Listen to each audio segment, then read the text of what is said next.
Oh, balot na sir, oh. Magkano dyan kalaki? Balot na, 200 lang, oh. 200 lang pala. Stainless na, oh.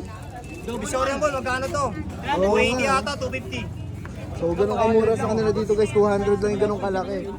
So, kaya pag naglagay kayo ng mga kape, aabuti na maghapon. 1.6 yan. Mga thermos na stainless.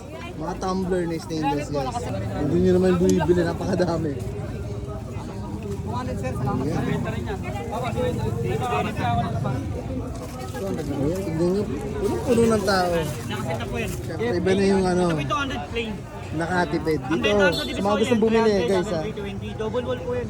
Sa mga gusto pumunta, dito lang sila sa may papuntang Quiapo Church. Dito lang kayo dadaan sa Evangelista Street. Madadaanan nyo na sila. Pink, meron tayo. Ayan, ganyan kalaki, magkano? Pag naka ano, malaki 380 pagkasama yung silicone, 430 lang. Divisoria mo na 650 yan. May silicone pa pala yung sa Oh, ano. parang ano, protection niya.